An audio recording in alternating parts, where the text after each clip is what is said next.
Why was everyone staring at her like she'd just committed a crime? Maya Kinsley's hands were steady on the steering wheel, but her heart was hammering against her ribs. The black SUV ahead had been weaving across lane markers for 3 miles now. No license plates, speeding, dangerous. She'd seen enough accidents on this stretch of I-95 to know what reckless driving looked like. At 27, the weight of the badge still felt new against her chest. Heavy. Real. She flipped on her overhead lights, the red and blue strobes cutting through the twilight like a warning. The SUV slowed, reluctantly, as if the driver was doing her a favor. Maya pulled onto the gravel shoulder, gravel crunching under her tires, and stepped out into the humid evening air. Her uniform was crisp, pressed with military precision, but plain. No commendation bars, no specialized insignia, just standard issue gear. She kept her appearance simple. Hair pulled back in a severe ponytail, no makeup, boots already scuffed from long shifts on rough pavement. To anyone watching, she looked like nobody special, just another underpaid civil servant, maybe from a poor background, clearly out of her depth on the high-speed corridor. But there was something they didn't know about her, something she'd never told anyone, not yet. She approached the driver's side, clipboard in hand, ignoring the roar of passing semis that shook the ground beneath her feet. The tinted window rolled down, and there he was, Leonard Wolfe, mid-50s, sharp custom-tailored suit that probably cost more than her cruiser, gold watch flashing on his wrist.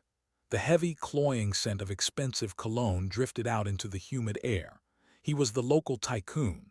His name was plastered on real estate signs and hospital wings. A man who moved through the world with the entitled smirk of someone who believed the laws didn't apply to him. He looked her over slowly, eyes raking across her unadorned face, the lack of polish. He let out a short, dismissive laugh that sounded like dry leaves crunching. "You pulling me over for what exactly?" "Boredom." Maya kept her voice perfectly even. "No plates, sir, and you were speeding. 85 in a 65. License and registration, please." He didn't reach for the glove box. Instead, he leaned back against the plush leather seat, drumming his fingers on the steering wheel. "Kid, do you have any idea who you're talking to? Leonard Wolfe. I own half this town, including the land your precinct sits on." She nodded once, expression unyielding. "That doesn't change the rules of the road, sir." But he just pulled out his phone, latest model, dialed a number without a care, treating her presence like a minor insect buzzing at a picnic. Then he did something that made her blood run cold. Leonard reached into the center console, pulled out an unopened bottle of vintage sparkling water, heavy glass, frosted with condensation. Slowly, deliberately, he unscrewed the cap. The hiss of escaping gas was loud in the quiet tension between them. He maintained unblinking eye contact with Maya the entire time, a challenge in his gaze. Then, with a flick of his wrist, he poured the contents out the window. The icy water splashed heavily onto Maya's regulation boots, soaking instantly through the black leather, pooling around her feet in the dust. He didn't stop until the bottle was drained, shaking the last few drops onto her uniform trousers. Then he opened his hand. Let the heavy glass bottle drop. It shattered on the pavement, inches from her toes, shards of glass skittering across the asphalt.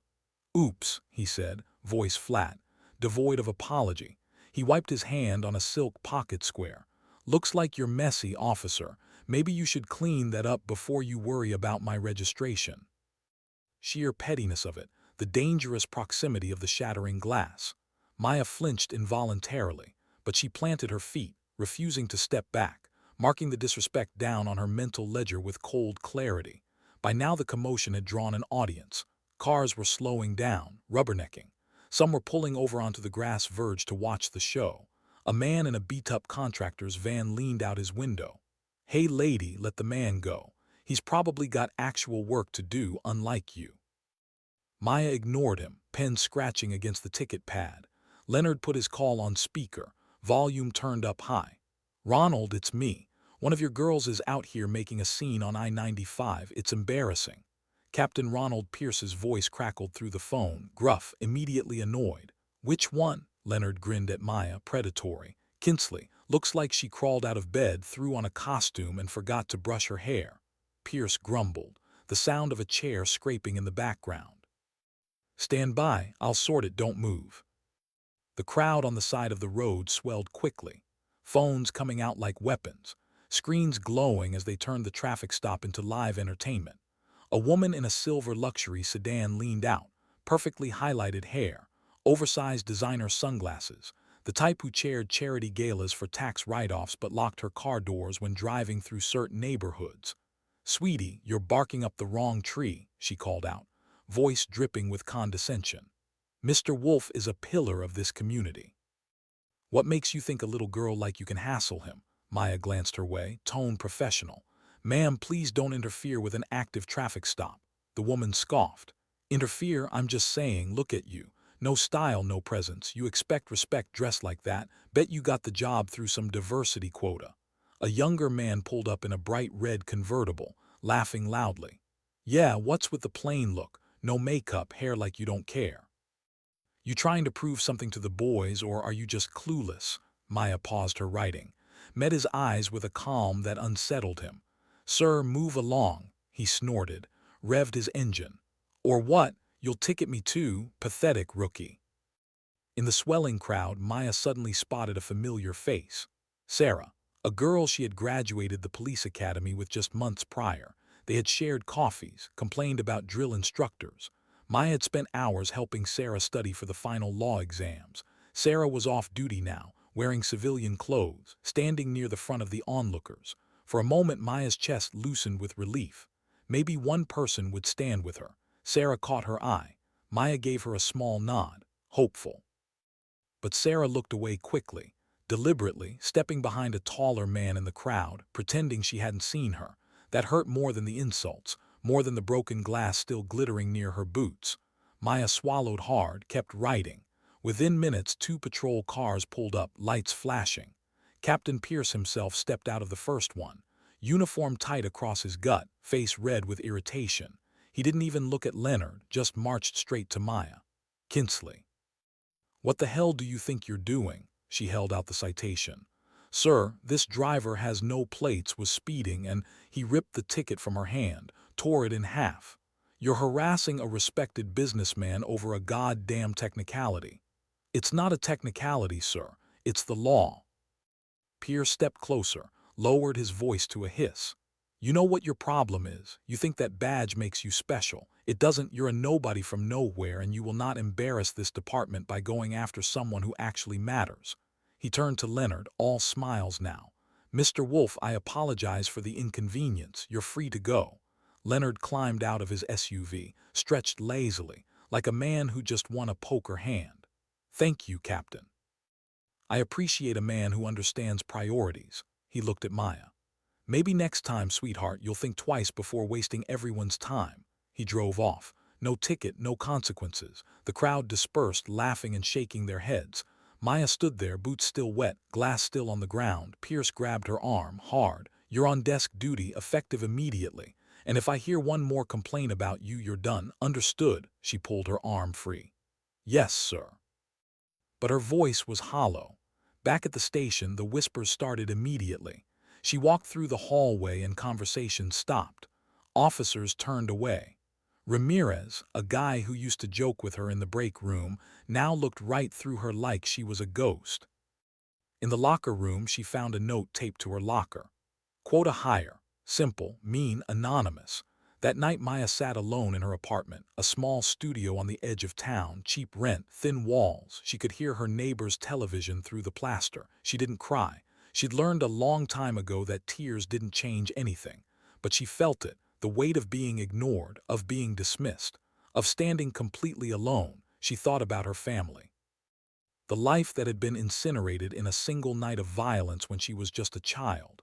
Raised in the shadows of witness protection, she'd been trained to be invisible, to blend into the background, never draw fire. And now here she was, drawing fire anyway, just for trying to do her job. She dressed with deliberate simplicity because that's what survival had taught her. Don't stand out. Don't make yourself a target. But maybe that's exactly what made her one. When you look like nobody special, people think they can treat you like nobody special. She lay awake that night, staring at the ceiling, wondering if she'd made a mistake, wondering if maybe everyone else was right and she was just too stubborn to see it. What she didn't know was that someone had been watching. Someone who recognized her face the moment he saw it on the side of that highway. Someone who carried a piece of her past that she didn't even remember clearly. And he was about to change everything. The diner was nearly empty when Maya walked in 3 days later. Just a handful of truckers nursing coffee at the counter. The fluorescent lights buzzed overhead, casting everything in a sickly yellow glow. She slid into a booth near the back, ordered black coffee, nothing else. She couldn't afford much these days. Desk duty meant fewer hours. Fewer hours meant less pay, and the bills kept coming. She was scrolling through job listings on her phone when a man slid into the seat across from her, uninvited. She looked up, ready to tell him to move, but the words died in her throat. He was older, maybe mid-40s, graying at the temples, wearing simple civilian clothes, a plain jacket, jeans, work boots, but the way he carried himself was different, posture too straight, eyes too alert, scanning the room like he was expecting trouble. "Maya Kinsley," he said quietly, not a question, a statement. Her hand moved instinctively toward her hip, where her service weapon used to be, but she wasn't carrying. "Desk duty, no weapon. Who are you?" He studied her face for a long moment. "You don't remember me, but I remember you." Something in his voice made her chest tighten. "I don't know what you're talking about." He leaned forward, lowered his voice even further. 17 years ago, a compound outside the city, your family was inside, they'd exposed an arms trafficking ring. Men came to silence them, you were 8 years old. Maya's blood turned to ice. No one knew about that, no one was supposed to know. The records had been sealed, erased. She'd been placed in witness protection under a new identity. "Who are you?" she repeated, voice harder now. "My name is Ethan Cross, former Navy SEAL. I was part of the extraction team that night." The diner seemed to tilt around her. She gripped the edge of the table. "That's impossible," everyone said.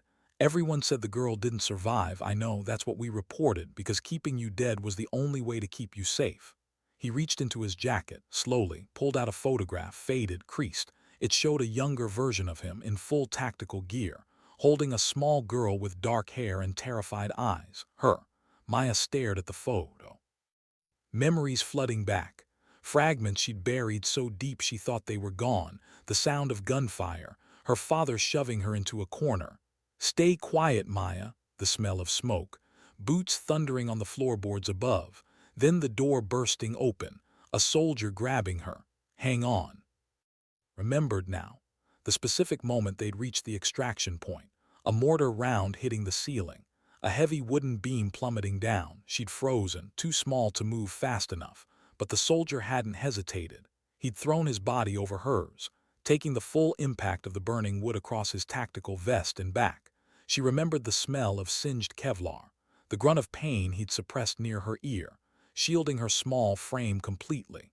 He'd absorbed the crushing weight meant for her, creating a human tent of safety amidst the fire. Looking at him now, she realized the stiffness in his gait wasn't just age. It was the permanent cost of saving her life that night. "Why are you here?" she whispered. Ethan's expression darkened. "Because Leonard Wolf isn't just some rich guy throwing his weight around. He's connected to the same network that killed your family, and he knows who you are." The coffee in Maya's stomach turned to acid. "That's impossible. The records were sealed, but not destroyed." Someone talked. Someone always talks. Wolf's been cleaning up loose ends for years. And when you pulled him over, when you looked him in the eye and refused to back down, he saw something that scared him. He saw your father. Maya's hands were shaking now. "So what does he want?" "You gone, discredited, broken, or dead, whichever comes first." She laughed, a bitter, hollow sound. "Well, he's doing a pretty good job on the first two." Ethan didn't smile. "I've been watching you since that traffic stop. The way Pierce turned on you, the public humiliation, the isolation, that's not standard procedure for writing a ticket. That's orchestrated. Why would they go through all this trouble? Because if you're just a disgraced cop, no one listens to you. No one believes you. If you try to come forward with what you know, if you suddenly remember what your family uncovered, you're just a bitter ex-employee with an axe to grind. They're destroying your credibility before you even know you're a threat." Maya felt the walls closing in. "I don't know anything. I was a child." "But you're not a child anymore, and Wolf can't take that risk." The diner suddenly felt too exposed, too bright. Ethan must have sensed it too because he stood. We need to move now. Where? Somewhere safe while we figure out how to end this. But Maya hesitated, torn between the instinct to trust this stranger who claimed to have saved her life and the very real possibility that this was another trap. How do I know you're telling the truth? Ethan pulled up his sleeve, revealed a long, jagged scar running up his forearm. You bit me when I first grabbed you, thought I was one of the bad guys, drew blood, I've got the scar to prove it. She stared at the scar, and suddenly she remembered, small teeth, the taste of blood. A deep voice saying, "It's okay, kid, I'm here to help." Maya stood. "Let's go." They left the diner together, walking quickly but not running. Ethan's truck was parked around back, old, nondescript, the kind of vehicle that wouldn't draw attention. As they climbed in, Maya caught sight of movement across the street, two men in dark suits, leaning against a black sedan, watching. "Friends of yours," Ethan glanced in the rearview mirror. "Wolf's insurance policy, they've been following you for days." He started the engine, pulled out calmly. No sudden moves, but Maya could see the tension in his jaw, the way his eyes kept flicking to the mirrors. Are they going to follow us? They're going to try.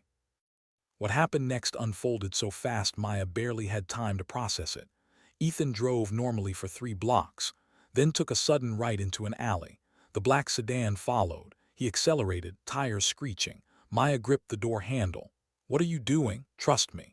He took another turn, then another. The sedan stayed close, but Ethan wasn't trying to lose them. He was leading them somewhere. He pulled into a parking garage, drove up 3 levels, then stopped, killed the engine. "Get out." "Stay low." They crouched behind a concrete pillar. The black sedan pulled in seconds later. 2 men got out, both carrying, not cops, not feds, hired muscle. One of them spoke into a radio. "We've got her cornered, 3rd level." But Ethan was already moving, silent, precise. He came up behind the first man, wrapped an arm around his throat, applied pressure. The man went limp in seconds. No noise, no drama, just efficient violence. The second man spun around, reaching for his weapon. But Ethan was faster, a strike to the wrist.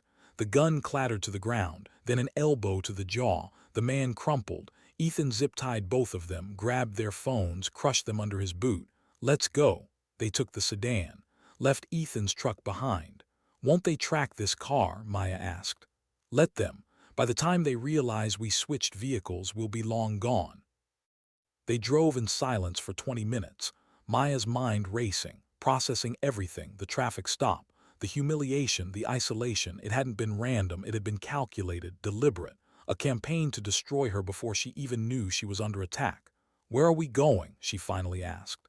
"Somewhere Wolf can't reach you, and then we're going to hit back." "How?" Ethan glanced at her, and for the first time she saw something that might have been respect in his eyes. "By doing exactly what your family did, we're going to expose him." But even as he said it, Maya felt a cold knot of fear in her stomach. Her family had exposed the truth, and they'd been slaughtered for it. What made her think she'd fare any better? Yet somewhere beneath the fear, something else was stirring, something she hadn't felt in days. Anger, not the hot, explosive kind, but the cold, focused kind. The kind that doesn't shout, the kind that plans, the kind that waits. And when the moment comes, it acts. She looked out the window at the passing lights, at the city that had turned its back on her, and she made a decision. She wasn't running anymore. Why do the people who smile the brightest sometimes carry the darkest secrets? The safe house was a small cabin 40 miles outside the city, hidden among pine trees at the end of a dirt road. No neighbors, no internet, just silence and the sound of wind through the branches. Ethan checked the perimeter while Maya stood in the doorway, taking it all in. It smelled like old wood and dust. There was a couch with faded upholstery, a kitchenette with mismatched mugs, a single bedroom. "Not much," Ethan said, returning from his sweep. "But it's off the grid. Wolf's people won't find you here." Maya set her bag down. "How long do we have?" "Depends on how fast they realize you've gone dark. A day, maybe 2. She turned to face him. "You said we're going to expose Wolf. How?" Ethan pulled out a laptop, old but functional. "Your family uncovered an arms trafficking ring 17 years ago. Wolf was a junior partner back then, small time, but he's climbed the ladder since. He's not just moving weapons anymore. He's laundering money, bribing officials, building a network that touches everything from city council to federal contracts. And you know this how? Because I've been tracking him since the night I pulled you out of that compound. I made a promise to your father before he died. I told him I'd keep you safe, and I told him I'd finish what he started. Maya sat down heavily. My father knew he was going to die. Ethan nodded. He knew the risks, but he believed some things were worth dying for. He believed the truth mattered more than his own safety. And my mother, she believed the same thing. The words hung in the air, heavy, final. Maya had spent 17 years trying to forget that night, trying to bury the memories under layers of routine and discipline. But now they were flooding back. Her mother's face. The way she'd kissed Maya's forehead before pushing her toward the basement. Go with your father, don't look back. Her mother had stayed upstairs to buy them time. Maya had heard the gunshots, even from the basement. I don't remember much, Maya said quietly, just fragments. That's probably for the best. But Maya wasn't sure. Maybe remembering would hurt less than the vague, shapeless grief she'd carried all these years. What do we do now? We gather evidence, real evidence. The kind that can't be ignored or buried. And then we hand it to someone who can do something with it. Who? I've got a contact at the FBI, someone I trust, but we need to give him something solid, bank records, communications, proof of Wolf's network. Maya frowned. How are we supposed to get that? Ethan smiled grimly. The same way your father did, we go to the source. Over the next 2 days they planned. Ethan had been building a file on Wolf for years, surveillance photos, financial records obtained through less than legal means, testimony from people who'd been burned by Wolf's organization and lived to tell about it, but it wasn't enough. They needed something incontrovertible, something that would force the federal government to act. Wolf meets with his inner circle once a month, Ethan explained. Always at the same place, an upscale club downtown, private room. No recording devices allowed, but if we could get audio of one of those meetings, we'd have everything we need. That's impossible, you just said no recording devices. I said they don't allow them, I didn't say we couldn't get one in there. Maya leaned forward. How? Ethan pulled out a small device, no bigger than a button. This is a micro-transmitter, military grade. I can plant it in the VIP section during a maintenance window. Wolf won't know it's there until it's too late. And how do you get access during maintenance? I've got a contact who works security at the club, owed me a favor from back in the day. He'll give me a 20-minute window. Maya studied the device. This could work. It will work, but there's a catch. What? You need to stay here, out of sight. If Wolf's people see you anywhere near that club, the whole operation falls apart. Maya wanted to argue, wanted to insist she could help. But she knew he was right. She was the target, the liability. If she showed her face, everything would collapse. Fine, but you need to be careful. If they catch you, they won't. But even Ethan couldn't keep the edge of uncertainty out of his voice. The night of the operation, Maya paced the cabin, checking her phone every few minutes. Ethan had given her a burner with a direct line. If something went wrong, he'd call. But hours passed. No word. She imagined a dozen scenarios. Ethan caught, arrested, or worse. The transmitter discovered Wolf's people closing in. She was about to break protocol and call him when the burner finally buzzed. A text. It's done, transmitter in place. Meeting starts in 20 minutes. Maya exhaled, sat down at the laptop Ethan had left behind. He'd shown her how to access the audio feed. A simple interface, just a green light indicating the signal was live. She clicked the monitor button. Static crackled through the speakers.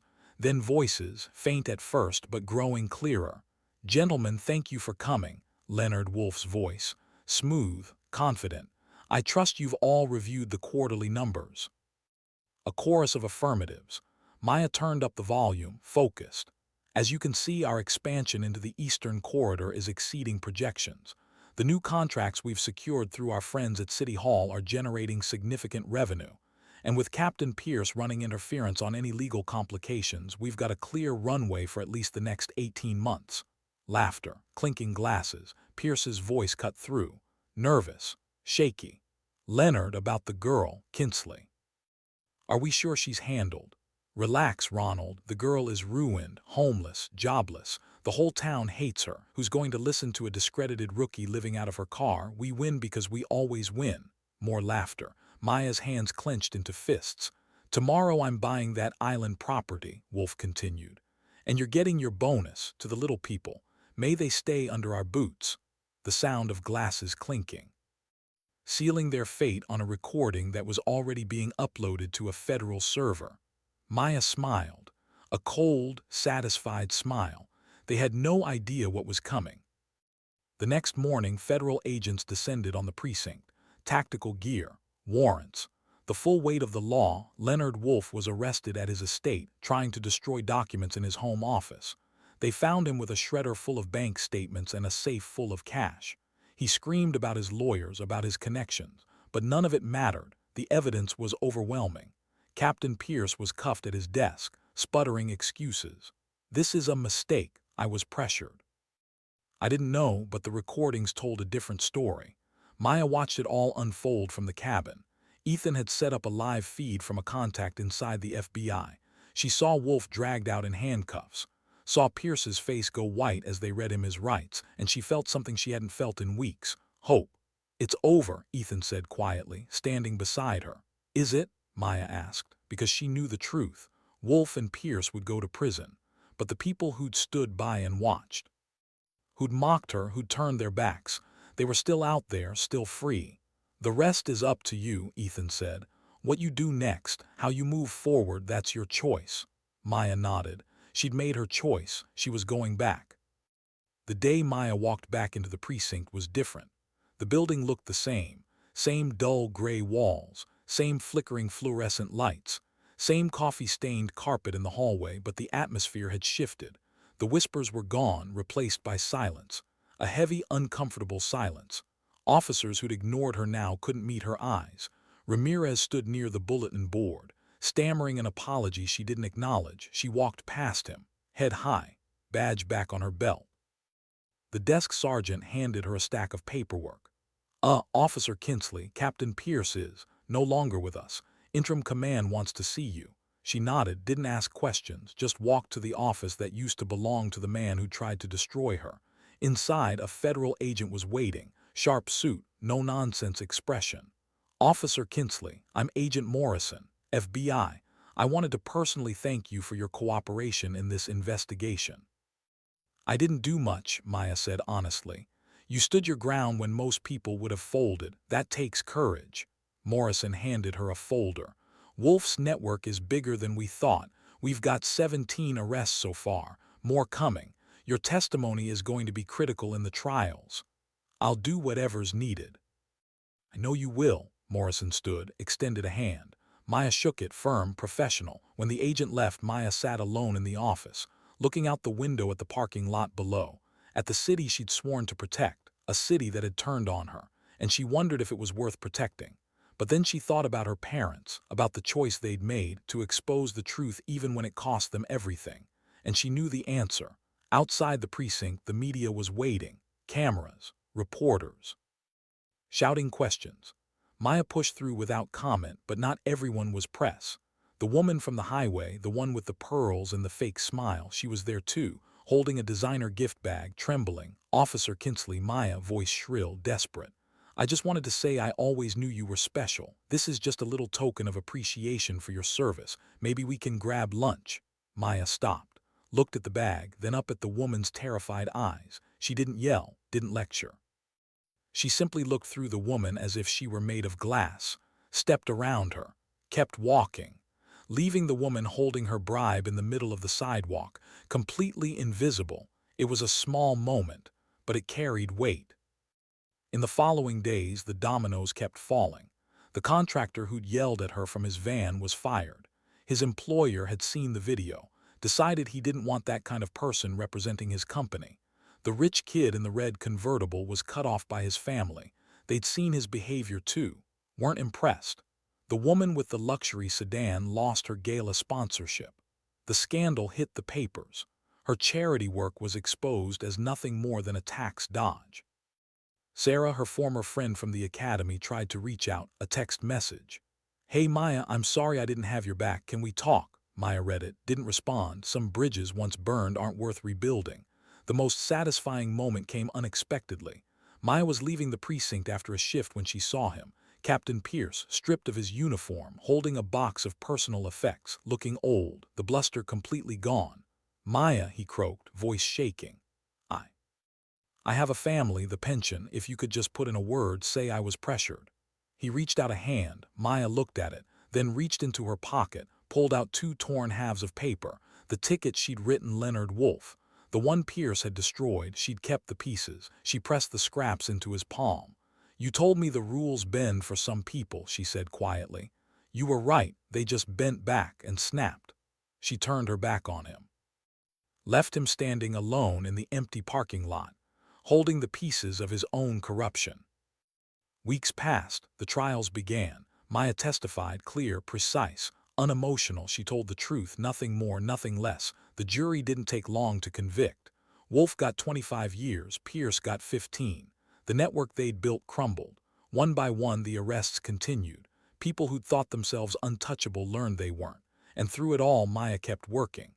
Same job, same uniform, but walking taller now. She'd been promoted, not because of favors or connections, but because she'd earned it, because she'd done the right thing even when it cost her everything. Ethan stopped by the precinct one afternoon just to check in. They grabbed coffee at the same diner where he'd first revealed the truth. "How are you holding up?" he asked. "I'm good," Maya said, and she meant it. "You did something important," Ethan said. "You finished what your parents started." "We finished it," Maya corrected. "I couldn't have done it without you." Ethan smiled. "You saved me first, that night. Your whisper warned me about the trap. We're even." They sat in comfortable silence for a moment. Then Ethan stood. "I should go, but if you ever need anything, I know where to find you." And Maya sat alone with her coffee, watching the world go by through the diner window, thinking about everything that had happened, the pain, the betrayal, the isolation. It had all felt so crushing at the time, like the weight would never lift, but it had. Not because the world suddenly became fair, but because she'd refused to break. She'd stood firm when everyone told her to bend. And in the end, that had made all the difference. People still stared at her sometimes, on the street, at the precinct. But now it was different. Now they stared with respect, with caution, with the understanding that she wasn't someone to be dismissed. She was someone who'd faced down power and won. Not through violence or rage, but through quiet, unshakable dignity. And that, Maya realized, was the most powerful weapon of all. As she left the diner, she passed a young officer, fresh out of the academy, looking nervous and uncertain. The officer nodded at her. "Ma'am," Maya nodded back. "Keep your head up. Do the right thing. Even when it's hard, especially when it's hard." The young officer smiled. "Yes, ma'am." And Maya walked on, into the fading light of another day, knowing that the pain would always linger, that the memories of betrayal and judgment wouldn't disappear overnight, but also knowing that truth has a way of emerging, that standing firm even when the world piles on eventually shifts everything. She'd felt that cold shoulder, that unfair judgment, and yes, it had hurt, but it had passed. The truth had emerged, and she was stronger for it. She thought about her parents one last time, about the sacrifice they'd made, and she whispered a promise into the wind. "I'll keep fighting for the people who can't, for the truth that matters, for the world you wanted to see." Because sometimes dignity doesn't speak, it simply acts. And in the silence between the words, in the space where fear meets courage, that's where real strength lives. Not in the loudest voice, not in the brightest spotlight, but in the quiet decision to stand when everyone else sits down, to speak when everyone else goes silent, to act when everyone else looks away. That's where heroes are made, not in the flash of a moment, but in the long, grinding accumulation of small choices. Each one a declaration. I will not break, I will not bend, I will not disappear.